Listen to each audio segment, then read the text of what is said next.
Hey, this is Danny at Speedtrap Chute.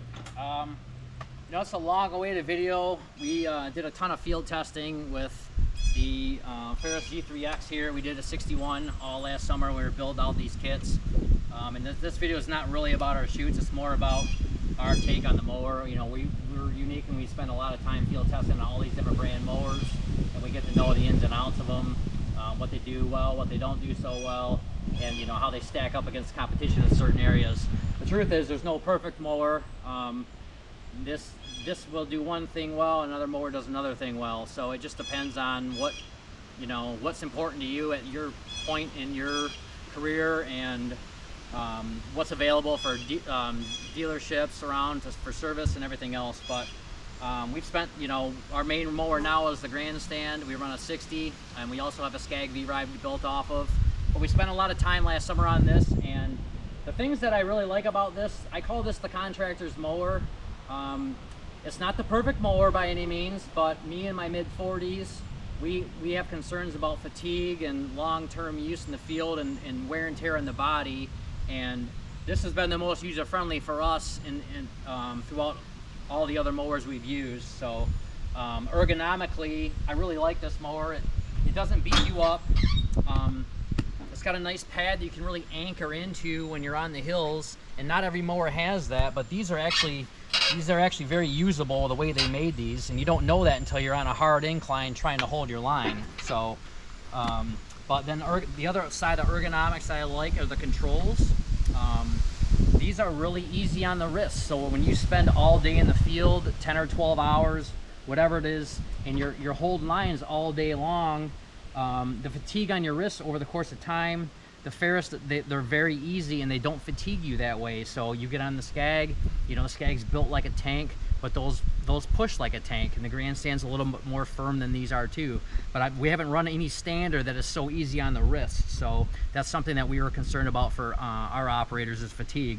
Another nice thing about this mower is this is kind of like a set for the throttle, or a governor, so you can set this in different areas for where you want your hands to be, but it also governs speed. So we ran it right in the second position, which was not only good for my small hands, but also it was the perfect speed for mowing. If you're mowing in these other speeds, I mean, the quality of the cut's going to start diminishing. But these are nice for when you're running, if you got to drive a quarter mile or you got to drive across a sub, you can throw this thing in, you get your throttle where you can take advantage of the motor. But for mowing, we ran it in the second position, so you can just move this where you want it, which is kind of nice. Another thing, the deck adjustment is on the left side. A lot of standards have it on the right.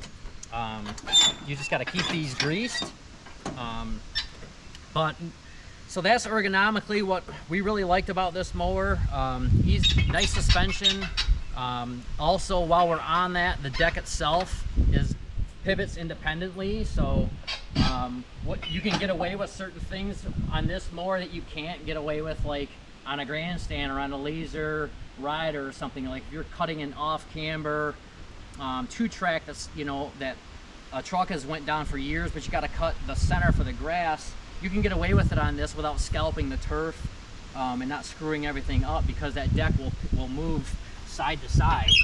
See, the whole right side moves independently than the left, so it's not rigid, which actually also attributes to the less scalping overall. I mean, I don't know, we did like 400 hours in the field last year on this, and we probably scalped 10 times. Not saying it can't happen, but it can. But you scalp a lot less with this mower in uneven turf.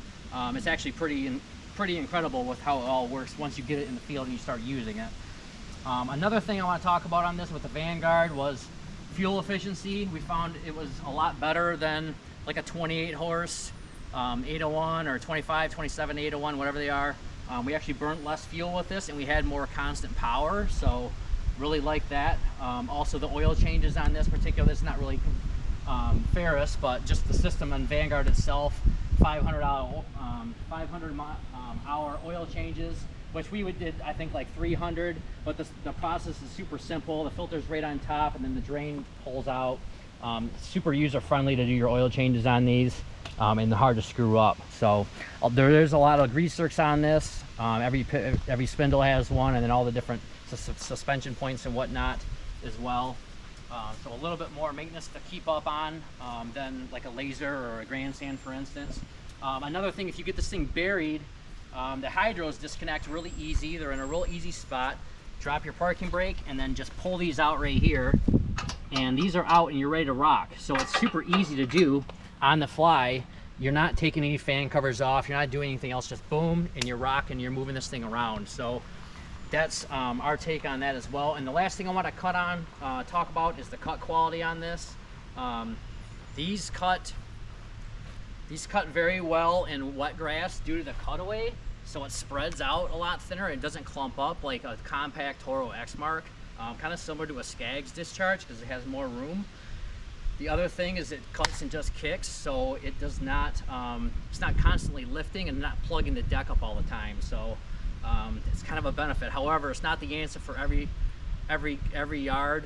This is a great maintenance mower. I would not do a reclaim where you're cutting grass that's 2.5 feet tall and expecting it to constantly mulch up and disappear. This is not the answer. But if you have lawns that are maintained properly, this is a great contractor tool. It's easy on the body, and they're heavy duty. They hold the hills well. You can do a decline very well. If you just go slow enough, it won't suck you down. Yeah, so overall, we give it an A+, but it's not the answer for absolutely every mowing condition, just like any other mower is not either. So overall, that's it. Just wanted to give you our take on this mower. We really like it. Got any questions on them, let us know. Thanks a lot.